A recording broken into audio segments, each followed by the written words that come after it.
I work at a big company, and I can earn enough for both of us, so don't worry, Eric assured me amidst our engagement. However, he underwent a transformation upon our marriage. It became a daily ritual for him and Larry to insult me. In addition, Eric reduced living expenditures and assumed charge of all finance. Even though I was the one who cooked all the time, he never stopped griping. Stoned out of the house after telling Eric I wanted a divorce, completely exhausted, I happened to run into Larry later on. "Hey, I heard you're getting a divorce now," he informed me, to which I said, "You must be mistaken for someone else." My reaction was one of shock. In a mocking tone, Larry remarked, "Don't pretend. Don't bother me with financial matters. We're no longer a couple. Remember, I am not going to lend you any money." His vanishing into the throng occurred before I had a chance to reply. As the curious looks of passers-by reached my neck, I couldn't help but burst into laughter.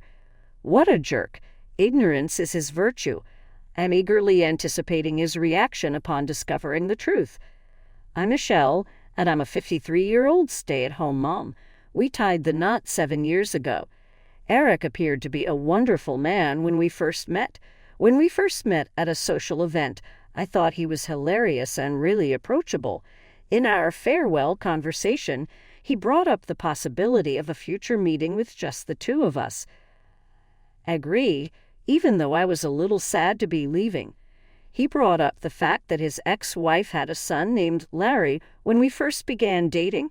A few of times we went out to supper together, and Larry was in 5th grade. He inherited his father's amiability and intelligence. I chose to start talking a year later, on the same night that Eric proposed. You are aware that I reside with my parents and hold a part-time job, aren't you?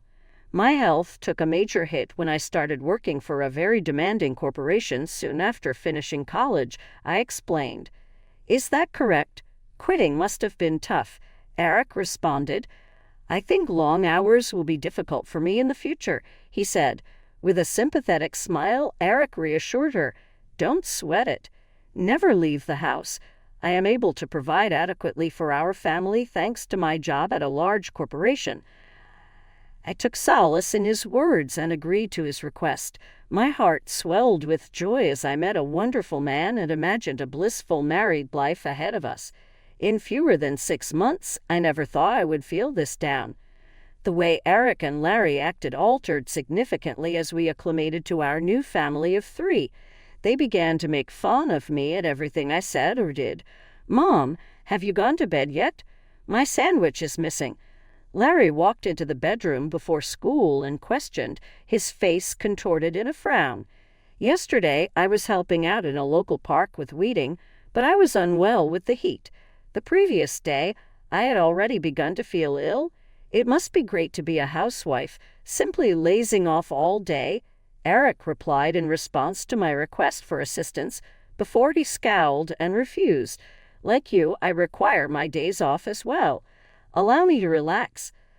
Overexerting myself the night before made it so that I was unable to rise the following morning. "Sorry, Larry," I told Larry as an apology. "I am unable to prepare a sandwich on your behalf. Here's enough cash to go to the store and purchase one. Mom, would you mind making a sandwich?" Larry begged his mother. When dealing with leftovers or frozen food, you always cut corners. Not being able to cook is a major failing on your part as a mom. The hurtful things he said moved me. With a half smile, Eric murmured, "Don't blame Mom, Larry," as he moved by in the corridor. "Since you skipped the sandwich, tonight's dinner must be fancy." "Oh, really? Okay, then I'll be anticipating it. You should have no trouble finding the time to cook supper when you're a homemaker. You haven't been slouching all day, have you? Be careful not to skimp on the cleaning." They made disrespectful remarks and laughed at my plight before they left. No way. I'd rather stay in bed and make a simple lunch. As I gazed up at the ceiling, a deep sigh escaped me. Despite his high position and pay as department leader at a large corporation, Eric is notoriously frugal. The amount he allocated for my living expenditures was absurdly meager. It's my salary, so why should my wife manage it? After we were married, Eric insisted on taking charge of the finances, and I acquiesced. As long as everything was done correctly, I didn't care who dealt with the funds. But then Eric began to frivolously waste funds. Work requires it. A company's drinking budget is a legitimate expense. He would use the phrase, "it's essential," to justify his extravagant clothing and watch purchases. Even if I only needed a little something, he would frown at me, because in his mind, a housewife doesn't need any spending money. Eric would become furious whenever I bought inexpensive snacks. No matter how much money I wanted to spend, I had to get his okay first. Every time I've gone shopping for clothes or gotten a haircut, I've thought, just one pair of jeans will do, won't it? "You're purchasing more," he would inquire. I said, "I'd like a cozy pair for the colder months." He responded, "Fine, but get them from a cheap store." Additionally, I intended to make frequent visits to the hair salon.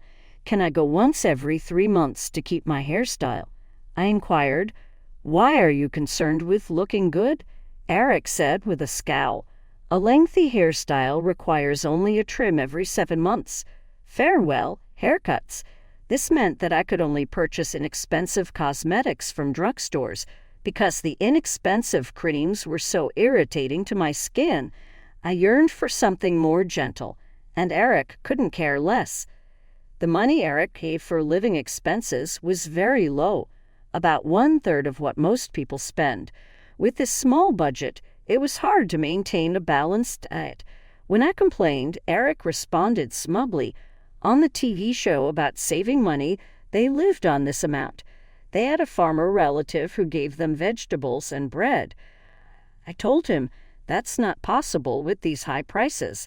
He replied, "That's your job to manage." What really hurt me was how Eric acted when it came to sending a wreath for my dad's funeral. When Dad, who had been sick, passed away, and it was time to send a wreath, Eric frowned and said, "We don't need to send a wreath for the funeral, right? Only the main mourner needs to send one. Use your savings. It's not my problem." As I prepared for the funeral with tears in my eyes, his lack of care made me angry. I said, "I never planned to ask you for it, so don't worry."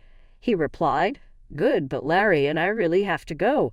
It'll ruin our long weekend, right?" "Dad," Larry added, "I wanted to play a new game." Although they complained, I didn't doubt they would come. However, Eric and Larry arrived late to the funeral, barely greeted my mom and relatives, and left quickly.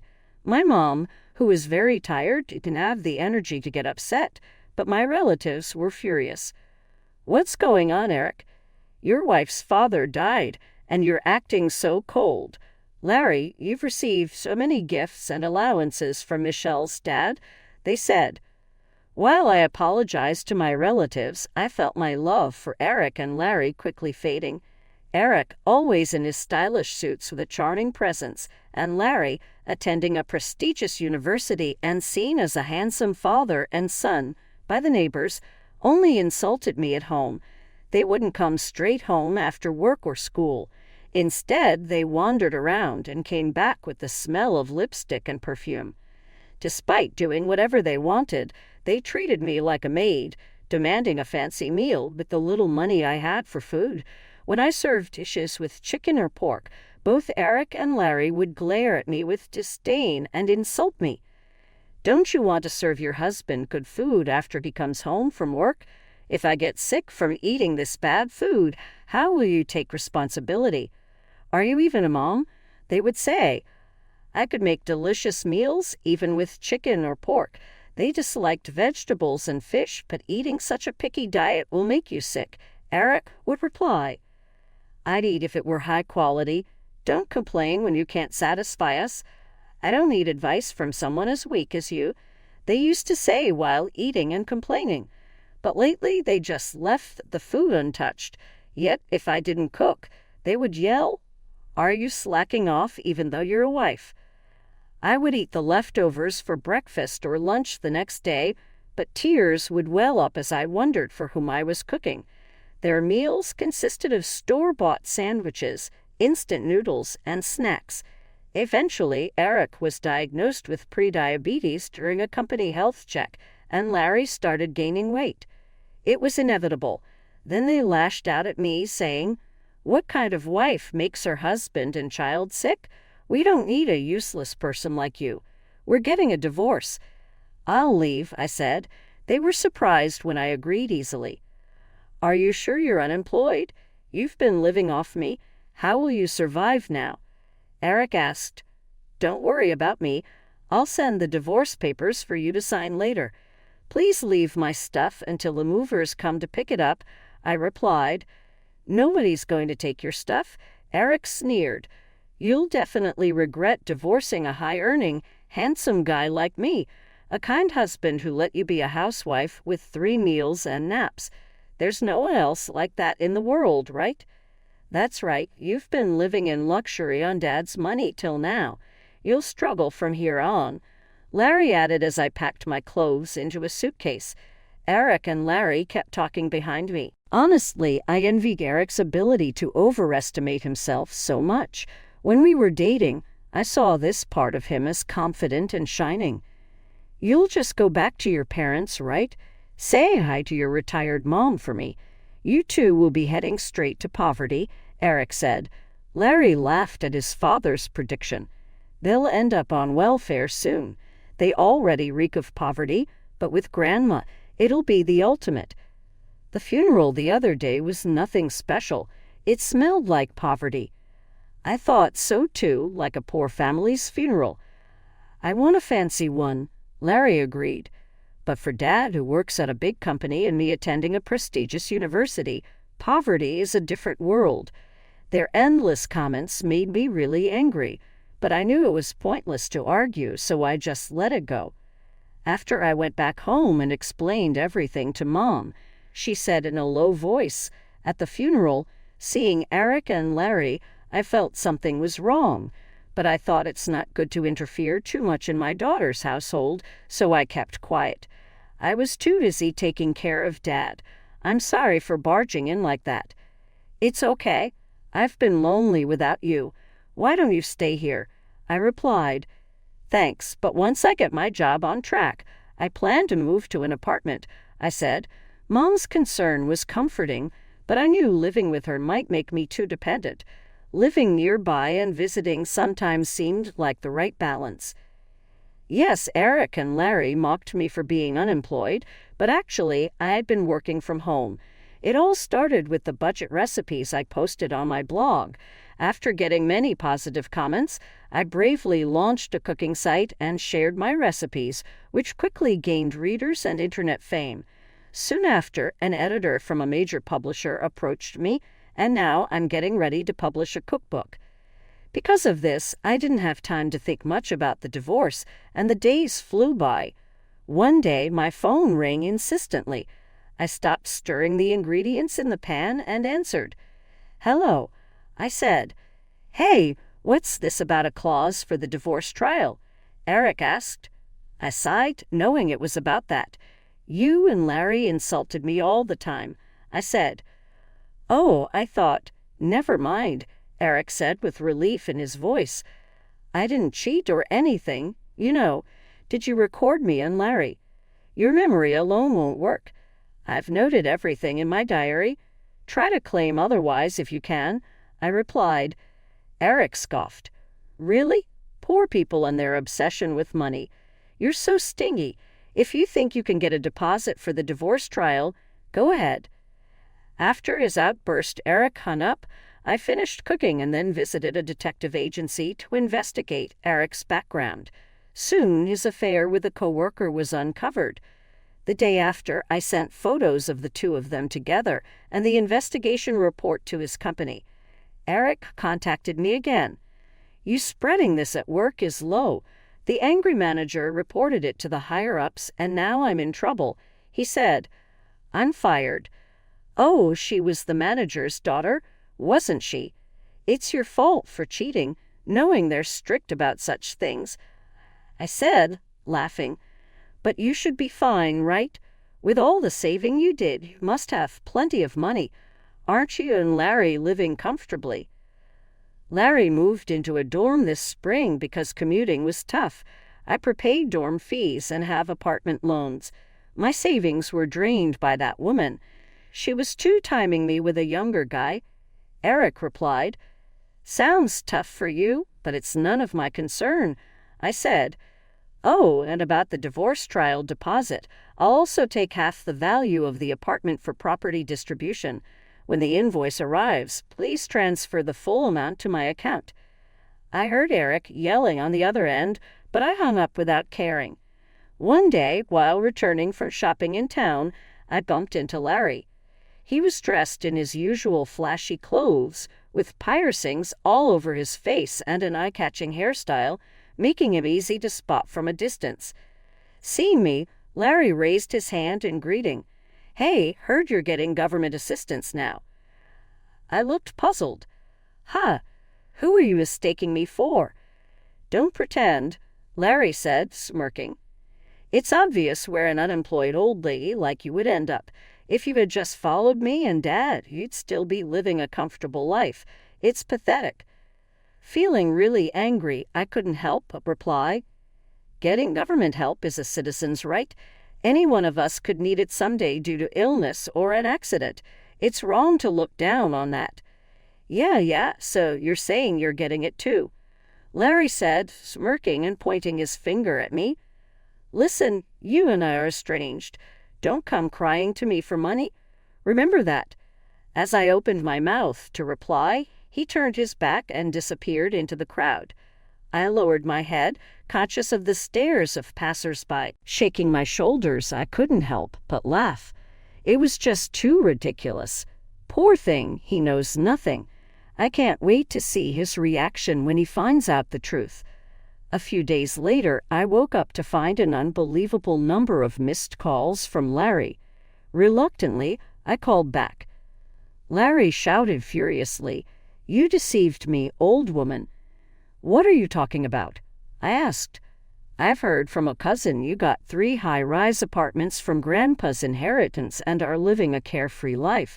Hiding that and getting a divorce is cowardly," he said. "That's my personal asset. Why should I share it?" I replied, "I didn't have to tell you or Eric. It's joint property. You should have done a distribution of property with Dad during the divorce. Unfortunately, it became mine after the divorce procedures, so I can't give it to Eric officially. I knew from Dad's will that it would be mine, but I delayed the process until after the divorce because I didn't want to share it with Eric." Larry shouted in frustration, "A rich woman like you getting government help. I'll report you to the authorities right now."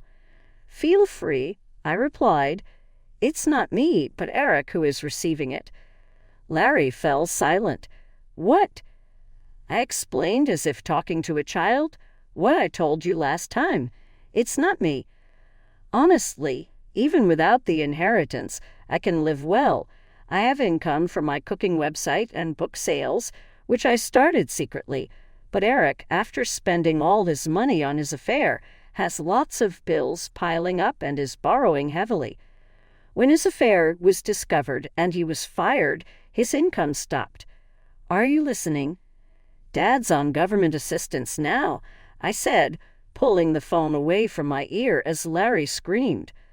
I waited for him to calm down before continuing. "You really didn't know anything. He's too proud to tell his son. According to relatives, he asked for money. He's behind on his apartment rent and facing eviction, staying at home all day in an old apartment. If you're worried, why don't you contact him?" There was silence on the other end for a while. Then Larry said resentfully, "You're cold-hearted. After all Dad did for you, you have no intention of repaying him? If you have money, you should give some to Dad." "Why should I?" I said. "Since our marriage, it's been nothing but unpleasant memories. I don't feel like I owe him anything." I stated coldly, "If you're so concerned, why don't you, his son, lend him money? You're working part-time after all." "I don't have savings. The part-time pay goes to hanging out with friends and stuff," Larry said, suddenly evasive. I smirked. "You've been living quite lavishly for a student. Borrowing money to hang out at clubs is not a good idea." "How do you know that?" he asked. "The other day in town I saw you from across the street. After we parted, you met up with a girl at a club and went into a brand store arm in arm. Also, a club membership card was left at the house. Using my credit card for shopping without my permission is out of the question." Larry stammered, "That's unfair. You got high-rise apartments from Grandpa. Why don't I or Dad get a share? This is discrimination." Yeah. The credit card bill will be sent soon. Make sure you pay it before it's due," I replied. Before I could finish, the call was disconnected. I sighed and ended the call. Just when I thought it was all over, a few months later, Eric and Larry showed up at my parents' house without any notice. The doorbell rang nonstop, and when I answered, there they were expecting. They came to ask for money. I let them in to avoid causing a scene in the neighborhood. Eric and Larry, who used to look so stylish, now appeared completely different, wearing wrinkled shirts and dirty pants, with lifeless and gaunt eyes.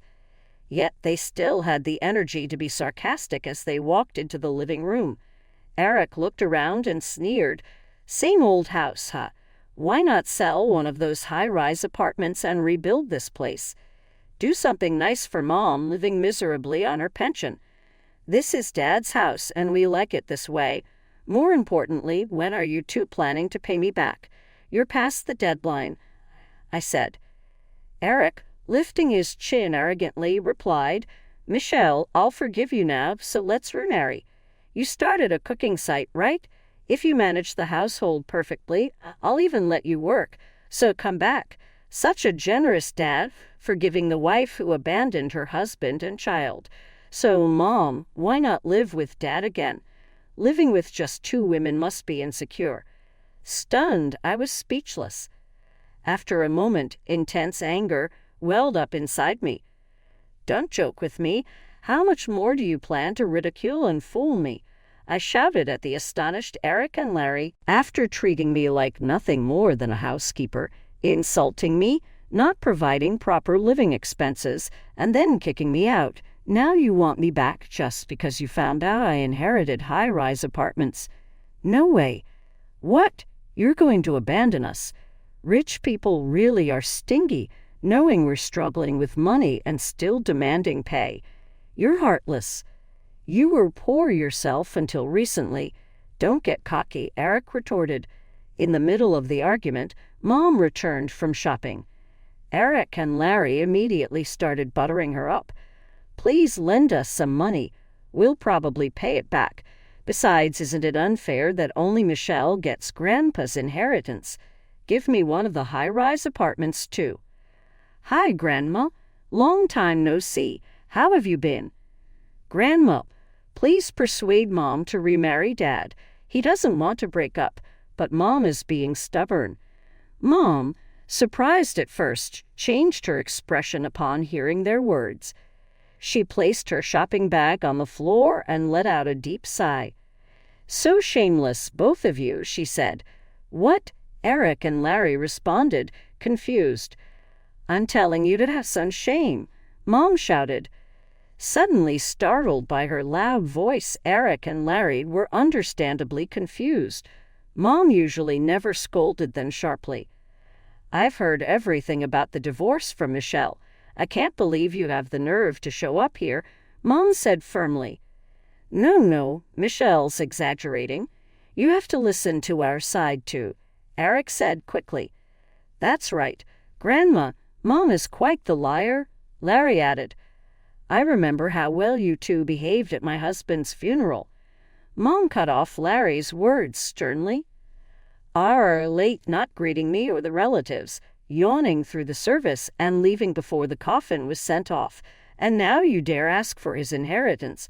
Go back to sleep." She escorted Larry and Eric, who were taken aback, to the front door, where she gave them one final stare. "Our acquaintance with you two has diminished. Stay away from this place. I will contact the authorities if you do." Mom closed the front door and threw their shoes out the door, making them depart in their socks. After Eric's lawyer warned him that suing would increase the expense even further, he continued to delay paying me. Eventually, he reluctantly sent the funds to my account. Eric was unable to secure employment after losing his previous position. When word got around about his financial predicament, his in-laws stepped in to pay off his obligations. After Eric's actions, they went to my parents' house to apologize. Subsequently, after failing to secure employment, Eric went back to the countryside and pretended to assist with the family's farming. But word of our divorce got throughout the community, and when it did, everyone from kids to grandmas pointed and laughed at him. Even with a degree from a prestigious university and a job at a huge corporation, there's frugal Uncle Eric. They would complain about how useless it is if one's wife dumps them because they're too haughty. His wild spending led to the dissolution of his marriage to his first wife. He'll never change. It was humiliating to be teased by the locals. I cut off all communication with Eric after he insisted on marrying again in an effort to salvage face. After the money ran gone, his mistress evidently lost interest and left him a long time ago. I tracked her out with the aid of the detective and collected the security deposit for the divorce trial. Additionally, I had Larry repay the funds he had illegally charged to the credit card. Larry started skipping lectures and acting carefree despite being enrolled at a famous university and on course to follow in his father's footsteps of success. This resulted in dismal grades and, ultimately, expulsion. Although his loved ones were concerned, Larry's haughty remarks turned them away. A heated argument ensued between him and Eric, during which he adamantly stated, "You're my father, but you won't help pay off the debt." They no longer communicate with one another. Larry gets by on part-time work and lives alone in a little apartment. The days of frivolous spending and snarky comments supported by his substantial income are over. I find it to be a welcome shift. Along with the success of my recipe website, I have recently inked a book deal.